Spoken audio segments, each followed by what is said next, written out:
नमस्कार एवरीबॉडी। आज मैं आपको स्क्रू कंप्रेसर के बारे में बताने जा रहा हूँ। यहाँ हम जो सर्विसिंग कैसे करना है स्क्रू कंप्रेसर की, उसके बारे में बात करेंगे। तो सबसे पहले मैं इंट्रोडक्शन में बस एक शॉर्ट में आपको इतना ही बता दूँ कि जो स्क्रू कंप्रेसर है वो भी रेसिप्रोकेटिंग पिस्टन कंप्रेसर, पिस्टन जो सिलेंडर वाला कंप्रेसर होता है उसी से लगभग मिलता जुलता होता है। इसमें बस फ़र्क इतना है कि उसमें पिस्टन का मूवमेंट रेसिप्रोकेटिंग होता है और लेकिन इसमें ऐसा नहीं होता। इसमें दो रोटर होते हैं, वो एक फीमेल रोटर होता है, एक मेल रोटर होता है। जो मेल रोटर है वो पिस्टन जैसा काम करता है, जो फीमेल रोटर होता है वो सिलेंडर जैसा काम करता है। जब ये रोटर अपोजिट डायरेक्शन में घूमते हैं तो मेल रोटर फीमेल रोटर के अंदर एयर को पुश करता है और जैसे घूमते हुए इनके जब ग्रूव आगे बढ़ते हैं तो इनकी कैविटी आगे कम होती जाती है। तो स्टार्टिंग में जो एयर इनने ली हुई होती है वो आगे चल के कंप्रेस हो जाती है। तो ये इसी तरह से इसमें चलता रहता है। यहाँ मैंने एक सर्किट डायग्राम दे रखा है, general arrangement of screw compressor है। तो स्क्रू कंप्रेसर के बारे में इस डायग्राम के थ्रू हम थोड़ी सी जानकारी ले लेते हैं, जिससे आगे हमको समझने में आसानी होगी। तो यहाँ आप देख सकते हैं, सबसे पहले आप ऊपर साइड में आप देखेंगे तो यहाँ एयर फिल्टर लिखा हुआ है।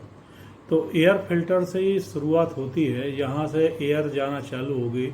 जब हम प्राइमरी एयर लेते हैं, पहले हम एयर लेते हैं तो यहाँ ये फिल्टर लगे होते हैं, वो एयर में डस्ट पार्टिकल वगैरह या और भी चीज़ है उनको फिल्टर कर देता है। तो कंप्रेसर है वो डस्ट पार्टिकल या और भी जो हानिकारक चीज़ हैं उनसे सुरक्षित हो जाता है। इसके बाद एयर फिल्टर के बाद आता हमारा volumetric control system. Volumetric control system में क्या होता है, एक वाल्व होता है। वाल्व क्या है, ये ओपन क्लोज होता है। इसको सोलोनॉइड वाल्व के थ्रू ओपन क्लोज करते हैं। तो ये क्या करेगा, कंप्रेसर को लोड अनलोड का काम करेगा। जब हमको एयर की ज़रूरत है तो लोडिंग चालू कर देगा, जब हमको एयर की ज़रूरत नहीं है तो ये बंद कर देगा। इसमें कंप्रेसर बंद नहीं होगा, मोटर बंद नहीं होगा, लेकिन एयर प्रोडक्शन जो है एयर का वो बंद हो जाएगा। तो वॉल्यूमेट्रिक कंट्रोल सिस्टम के बाद हमारा आता है स्क्रू कंप्रेसर। स्क्रू जो कंप्रेसर है वो इलेक्ट्रिकल ड्राइव ले रखा है मैंने। इसमें इसको चलाने के लिए इलेक्ट्रिक मोटर लगा रखी है। इसमें यदि आप चाहें तो फ्यूल इंजन भी लगा सकते हैं। हमको तो खाली स्क्रू कंप्रेसर को घूमने से मतलब है। जो आरपीएम मैन्युफैक्चरर ने रिक्वायर कर रखे हैं वो उस पर आरपीएम आना चाहिए। इसके बाद जो है कंप्रेसर, स्क्रू कंप्रेसर के बाद जो एयर है वो आगे बढ़ती है। तो इसको एक चीज़ और बताना, ये सब सिस्टम को लुब्रिकेट करने के लिए इसमें एक लुब्रिकेशन सिस्टम भी चलता है। तो पहले मैं एयर का फ्लो बता देता हूँ वो कैसा जा रहा है। एयर जो है पहले एयर फिल्टर से होती हुई वॉल्यूमेट्रिक कंट्रोल वाल्व से होते हुआ ये कंप्रेसर में जाएगा। कंप्रेसर इसको कंप्रेस कर देगा।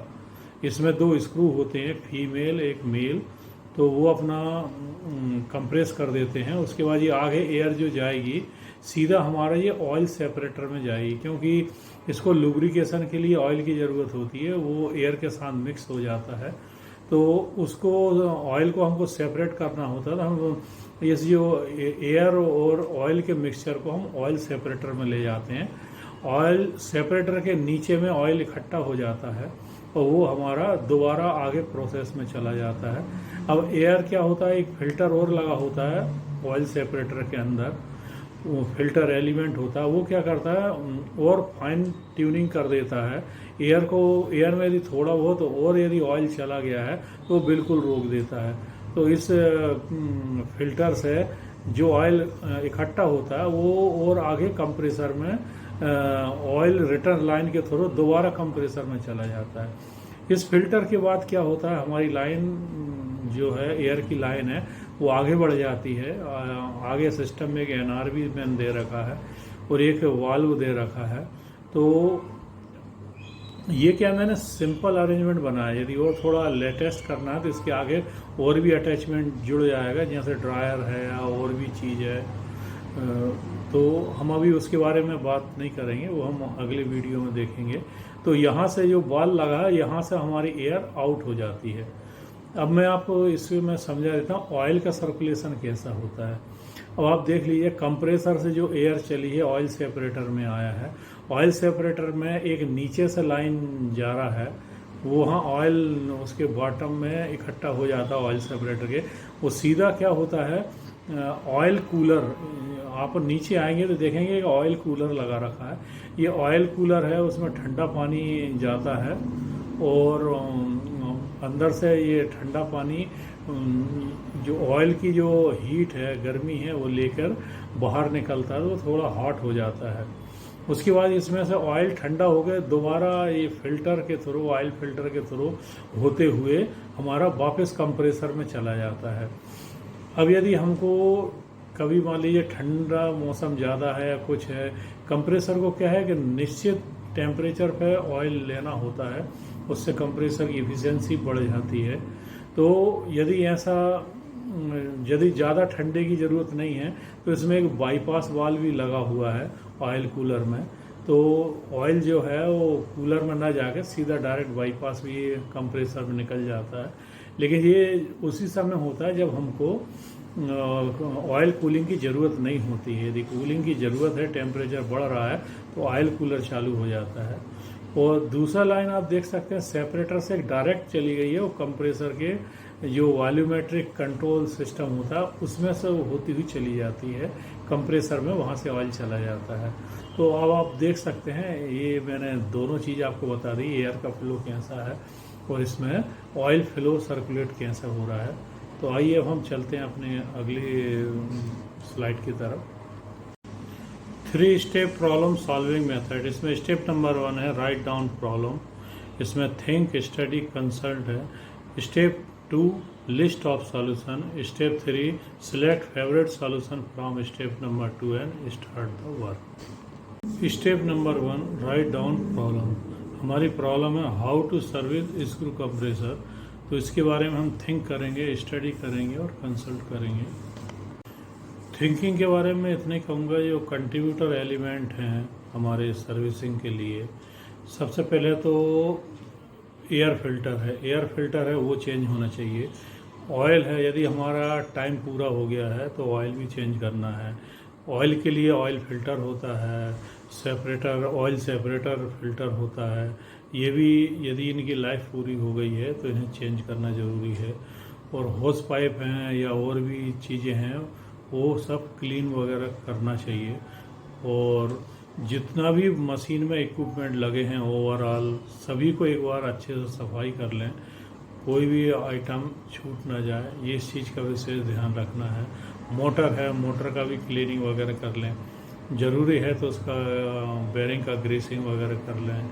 एयर एंड है, एयर एंड में जहाँ कह रहा हूँ वो स्क्रू कंप्रेसर जो है वो उसको एयर एंड भी कहते हैं, तो उसकी भी क्लीनिंग कर लें। अंदर तो खैर आप कुछ नहीं कर सकते, यदि उसकी अंदर डी स्केलिंग या केमिकल क्लीनिंग करना है तो ये अथोराइज पर्सन से ही करवाना चाहिए, क्योंकि ये बहुत ही क्रिटिकल पार्ट होता है। यदि ये ख़राब हो गया तो आप समझ लीजिए आपका पूरा कंप्रेसर ही स्क्रैप हो गया।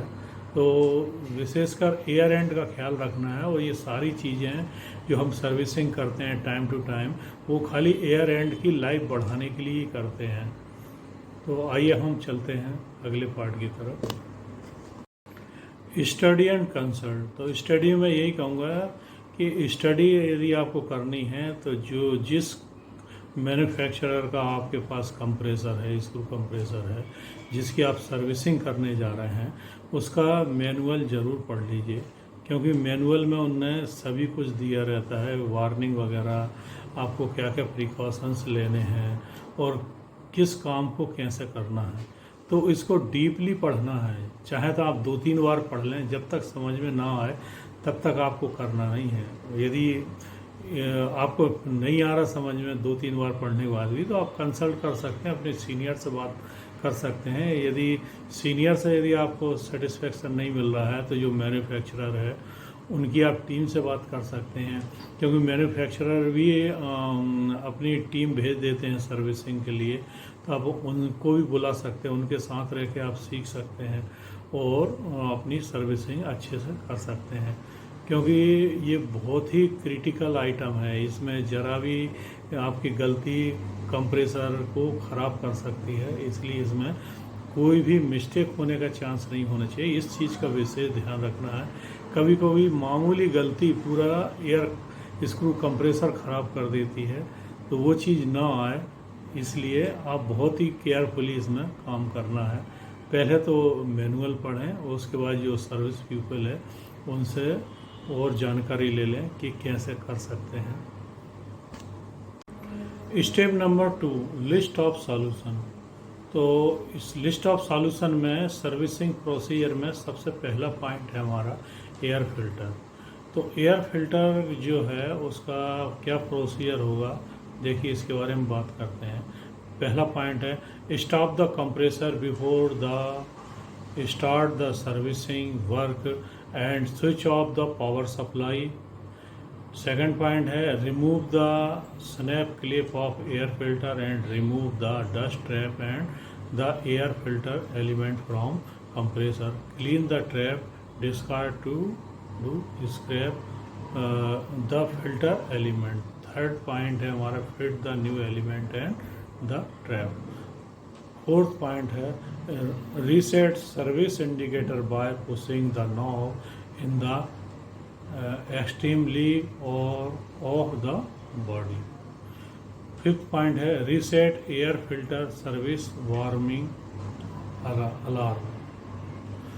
तो ये देख सकते हैं कि एयर फिल्टर का प्रोसीजर क्या है। सबसे पहले तो हमको क्या करना है, कंप्रेसर को बंद कर दें। अगर कंप्रेसर चल रहा है तो उसे बंद कर दें और उसकी जो सप्लाई है उसको स्विच ऑफ कर दें।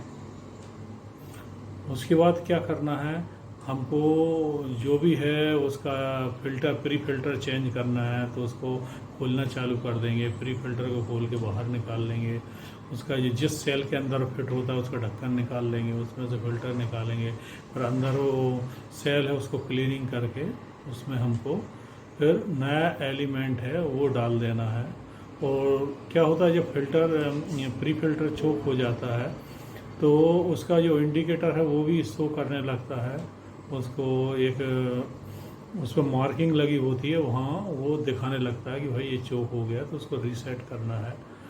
उसके बाद क्या है, जो अलार्म वगैरह है, पैनल में अलार्म आता है तो वो भी एक बार रीसेट करना है। जो वार्निंग अलार्म है तो उसको भी रीसेट करना है। सेकंड पॉइंट है हमारा cooler cleaning servicing procedure.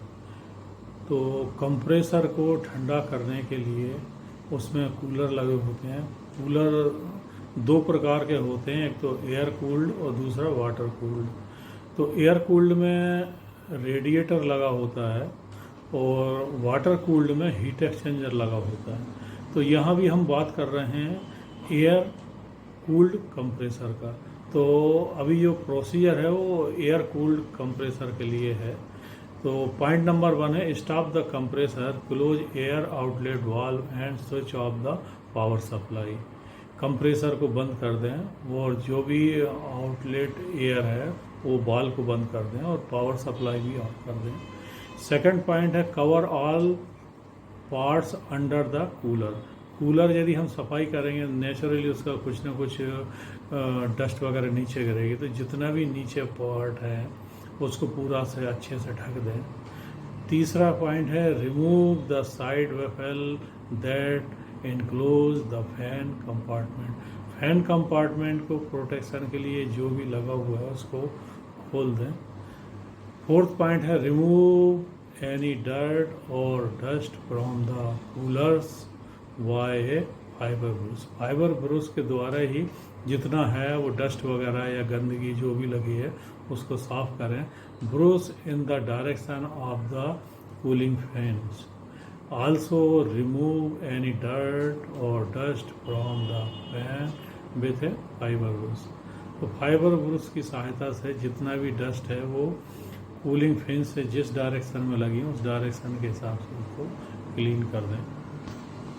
Fifth point है then cleaning with an air jet in the reverse direction to normal flow, use low pressure air necessary, the pressure may be increased up to 6 bar. Sixth point है, if the necessary to wash the cooler with a cleaning agent, consult the authorized person. 7 point है, remove the all cover used during cleaning. 8 point है, mount the side buckle that enclose the fan compartment area. तो इसमें यही है कि जब भी आप एयर जेट वगैरह से साफ़ कर रहे हैं तो रिवर्स डायरेक्शन में साफ़ करना है और लो प्रेशर रखें, ज़्यादा हाई प्रेशर में ना रखें। ज़्यादा से ज़्यादा 6 kg पर सेंटीमीटर स्क्वायर हो या 6 बार तक हो तो ठीक है। यदि आपको ज़रूरी लगता है कि क्लीनिंग एजेंट से क्लीन करना है तो इसको अथोराइज पर्सन से ही कराएं या अथोराइज पर्सन के सामने करें, उसके डायरेक्शन में करें। अपनी मर्ज़ी से कोई भी एजेंट डाल के ऐसा ना करें तो कंप्रेसर को नुकसान हो सकता है।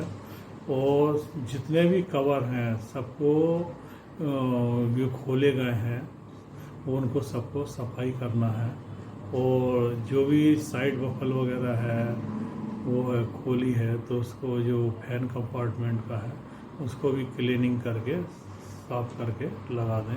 तो जो पार्ट डिसमेंटल किए उनको रीअसेंबल कर दें। आइए अब हमारा नेक्स्ट पॉइंट है water cooled compressor. Water cooled compressor में क्या होता है, हीट एक्सचेंजर होता है। तो यहाँ जब भी हमें कूलिंग की बात आएगी, कूलर क्लीनिंग करना है तो हमें हीट एक्सचेंजर ही क्लीन करना है। तो हमारा पहला पॉइंट है compressor should be stopped, close the air outlet valve and stop water and the power supply. जब भी हम काम स्टार्ट करते हैं तो हमें कंप्रेसर बंद कर देना है, एयर वाल्व है वो बंद कर देने हैं और वाटर सप्लाई हमारे कंप्रेसर में जहाँ से आ रही वो बंद कर दें, पावर सप्लाई बंद कर दें।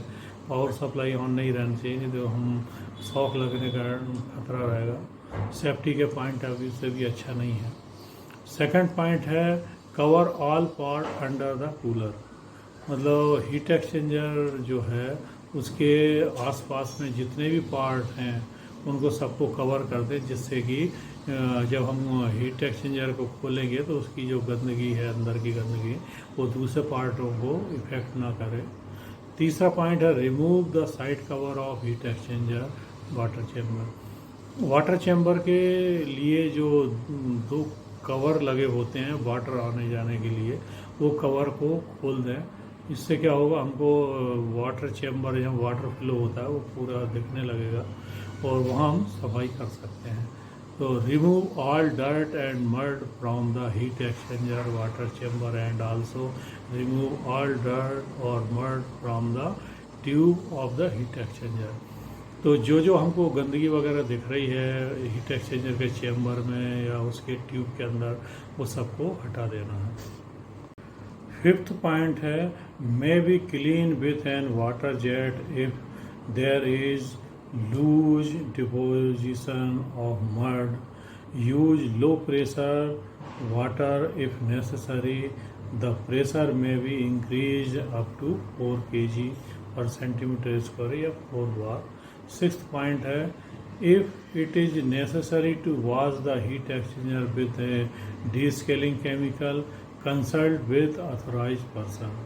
सेवंथ पॉइंट है remove the all cover used during cleaning. Eighth point है all accessories of the heat exchanger compartment area has to be mounted on heat exchanger which was removed by us। तो इसमें यही है कि हमको यदि water jet है उससे भी हम साफ़ कर सकते हैं। यदि उसमें कुछ मड डिपॉजिट है, लूज मड वगैरह डिपॉजिट हो गया है तो उसको हम कर सकते हैं। या पानी की धार से भी साफ़ करना है तो लो प्रेशर लें, ज़्यादा प्रेशर ना लें। ज़्यादा से ज़्यादा हम 4 kg पर सेंटीमीटर स्क्वायर तक का प्रेशर ले सकते हैं। तो ऐसे हम उसको वाटर का जो जेट है उससे भी साफ़ कर सकते हैं। यदि ज़रूरी हो सके कि वो आपको बहुत ज़्यादा ज़रूरी है कि एक हीट एक्सचेंजर का डीस्केलिंग करना है या केमिकल के साथ उसका क्लीनिंग करना है, तो जो भी है उसको ऑथराइज पर्सन से ही कराएं, क्योंकि कौन सा केमिकल उसको ख़राब कर देगा वो हमको नहीं मालूम। इसलिए इस समय यदि डीस्केलिंग केमिकल से करनी है तो ऑथराइज पर्सन से ही कराना ज़्यादा अच्छा है।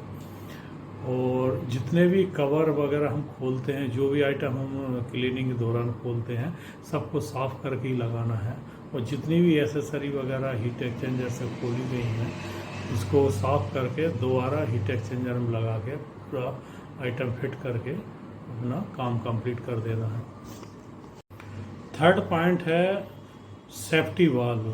Operate the safety valve by unscrewing the cap 1 or 2 turn and retighten it again. Before removing the valve, depressurized the compressor. Safety valve can be tested on a separate airline. If the safety valve does not open at the set pressure stamped on the valve, it need to be replaced. No adjustment are allowed. Never should we run the compressor without safety valve. इसमें यही है कि safety valve यदि आपको check करना है कि बराबर काम कर रहा है कि नहीं कर रहा, तो सबसे पहले क्या करें, एक या दो चूड़ी उसकी सेटिंग को कम कर दें। उससे क्या होगा, सेफ्टी वाल्व जो हमने प्रेशर हमारा चल रहा होगा कंप्रेसर में, उसी कंप्रेसर में वो खुल जाएगा। यदि वो नहीं खुल रहा है इसका मतलब सेफ्टी वाल्व गड़बड़ है। तो उस कंडीशन में क्या है, हमको सेफ्टी वाल्व हटाना है और नया चेंज करना है। कभी भी ख़राब सेफ्टी वाल्व के साथ कंप्रोमाइज़ नहीं करना है कि नहीं नहीं अभी चला देते हैं बाद में कर लेंगे, तो वो सब नहीं करना है।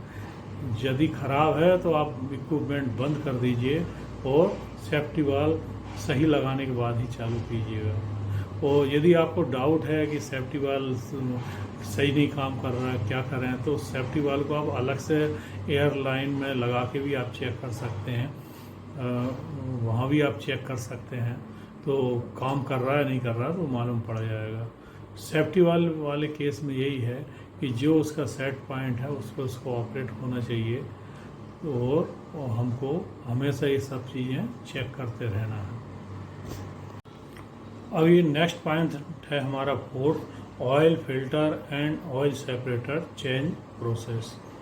अच्छा, ये मैं चालू करने से पहले एक चीज़ आपको कॉमन बता दूं, जब भी आप कंप्रेसर का काम करते हैं वो कंप्रेसर बंद करते हैं तो उसका कुछ भी आपको खोलना है, कसना है, कुछ करना है, आगे कोई काम करना है, तो पहले डीप्रेशराइज ज़रूर कर दीजिए। उसके अंदर का जो प्रेशर है वो ज़रूर निकाल दीजिए, नहीं तो क्या होगा, प्रॉब्लम हो सकती है।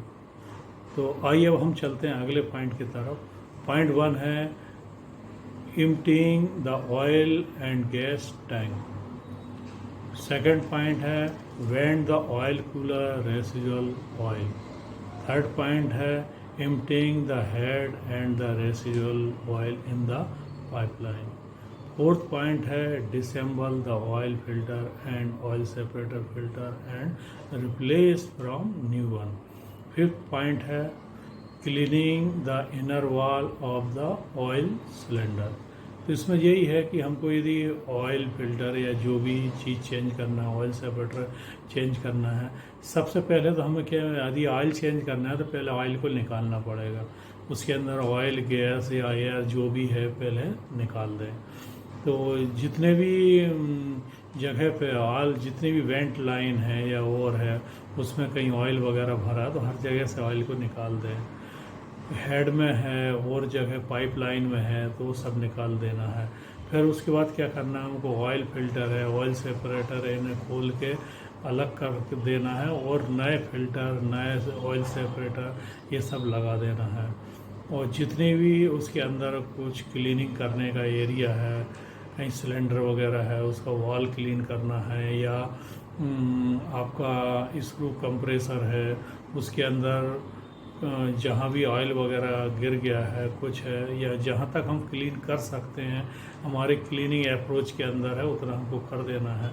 एयर एंड के तो अंदर हम जाएंगे नहीं, लेकिन कुछ ऑयल सेपरेटर का जो सिलेंडर होगा या ऑयल सेपरेटर का फ़िल्टर हम खोलते हैं तो कई जगह ऑयल लगा होता है, ऑयल फ़िल्टर खोलते हैं तो उसकी माउंटिंग पे भी ऑयल होता है, वो सब हमको क्लीन कर देना है।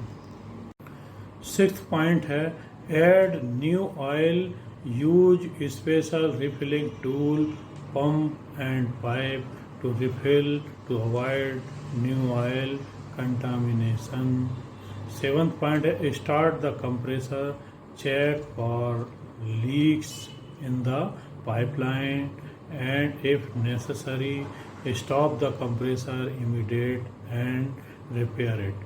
Check that all piping and spare parts are in place. It is recommended to use the check card to list each inspection item and check each one by one.